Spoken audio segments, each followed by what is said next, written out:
Olá a todas as pessoas que assistem o canal Africanidades Conectadas.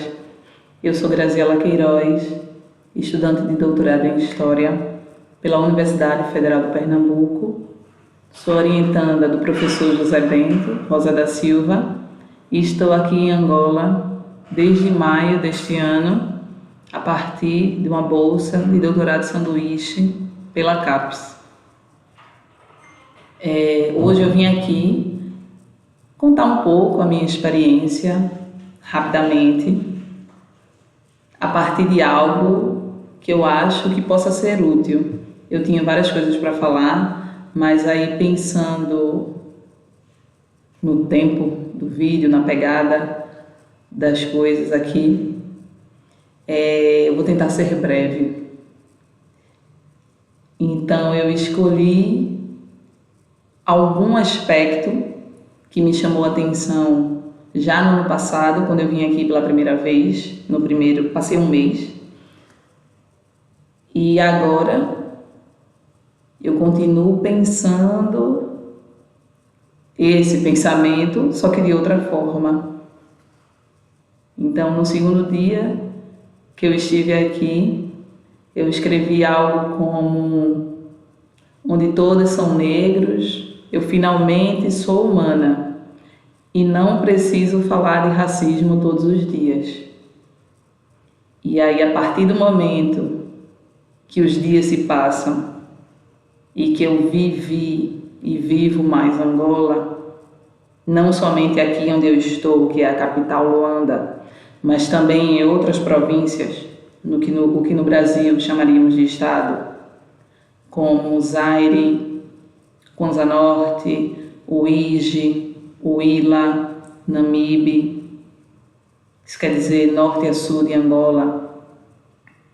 Está nesses lugares e também está em lugares sociais diversos, andar de candongueiro, que são os táxis, o transporte mais usado aqui em Angola, está nas periferias, como no Kazenga, e está em lugares mais intelectualizados, em teatros. Então, estar com pessoas e conhecer as pessoas e ouvir suas histórias e suas questões cotidianas me fez repensar muito o pensamento que eu pensei. E hoje em dia eu digo que é sim e não, que é polissêmico, é ambivalente, como quase tudo que eu percebo na vida. Então, primeiro, aqui eu me considero humana. Não que no Brasil eu não me considere, mas pensando a demanda da diáspora, de ser mulher negra da diáspora, de enfrentar o racismo cotidianamente, de ser perseguida, de ser questionada, de ser revistada. Então, é bem cansativo. E aqui é como voltar, é como estar em casa, sobretudo porque, na minha cabeça, meus ancestrais vieram daqui, pensando que a maioria dos negros escravizados que foram para Pernambuco foram sequestrados de Angola. Então, eu sinto isso, sem precisar fazer teste de DNA. Eu sinto e sou reconhecida. Então, muitas vezes, quando eu falo que sou brasileira, mas você é brasileira, tem certeza? Mas seus pais nasceram no Brasil? Seus avós nasceram no Brasil? Então, eu sou muito questionada sobre essa minha nascença no Brasil. E isso, de certo modo, na minha concepção é bom, porque dá mais certeza que daqui meus ancestrais saíram. Então, por esse aspecto, sim, é bem diferente a dinâmica do ser pessoa no lugar do continente africano. E por que não? Porque eu pondero a minha assertiva. Eu pondero, sobretudo, por aquilo que nos liga enquanto Angola e Brasil.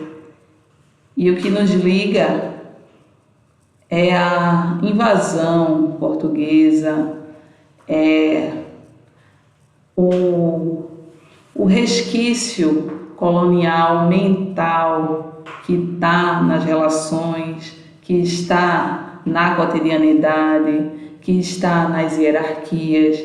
Então, o território que hoje conhecemos por Angola, que também é uma criação colonial, ele foi invadido desde o século XV de diferentes maneiras para cada lugar e para cada grupo étnico, para cada grupo de pessoas e culturas.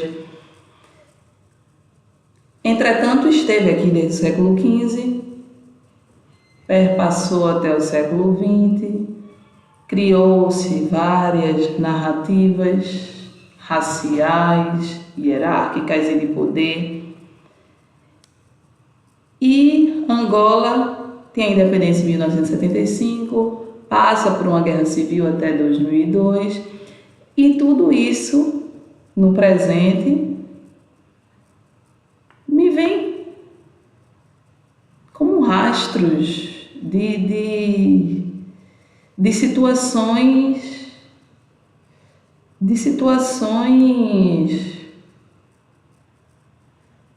ruins, de situações devastadoras, de situações que refletem, por exemplo, ideais de colorismo, ideais que alguns angolanos chamam de racistas. Então, aqui, por exemplo, por alguns eu não sou uma pessoa considerada negra. Aqui eu sou chamada de mulata.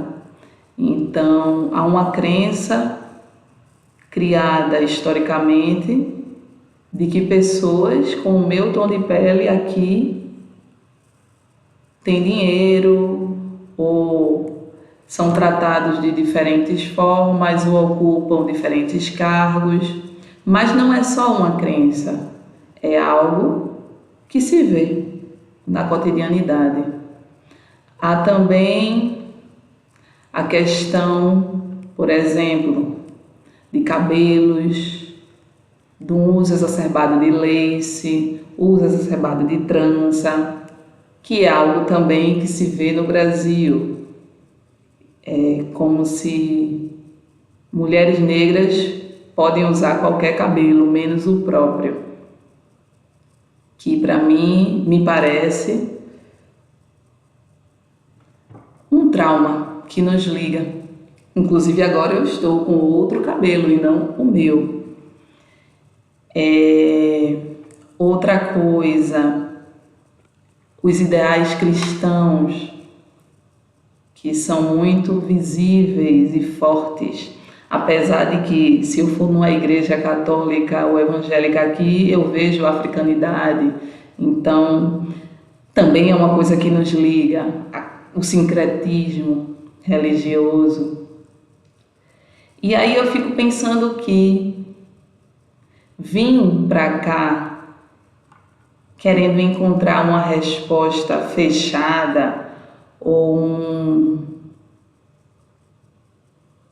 uma perspectiva de eita, lá sim tudo vai funcionar, lá sim eu vou encontrar o meu eu, a minha religiosidade, a minha África, a coisa talvez do pensar uma África ideal. E pensar uma África ideal é quase pensar, quando eu digo África aqui, eu estou falando especificamente de Angola, que é a África que eu conheço, é como se fosse pensar um lugar que não teve o rastro do tempo, que não teve o rastro de guerra, de conflito, de destruição, da escravidão. Então, quando a gente vai para um lugar sem considerar a realidade do lugar, a gente pode se frustrar. E eu acho que é um pouco isso. Eu sinto que o Brasil poderia conhecer mais de Angola, como Angola conhece do Brasil. Então, quando eu digo que eu sou brasileira aqui, apesar das pessoas questionarem essa minha brasilidade, quando elas de fato aceitam que eu nasci no Brasil, elas ficam bem contentes, sabem muito do Brasil, admiram o presidente atual que está no Brasil e tantas outras coisas, as músicas, as novelas, os assuntos cotidianos do Brasil que às vezes eu até nem sei, as pessoas daqui sabem. Então, é muito contente ver que Angola procura saber do Brasil. E eu me pergunto até que ponto os brasileiros procuram saber em Angola. Então, para a gente preta, que de alguma maneira procura saber de África, eu fico pensando como é importante, ao invés da gente imaginar algum lugar que nos salve, nos salvar coletivamente. Pensar em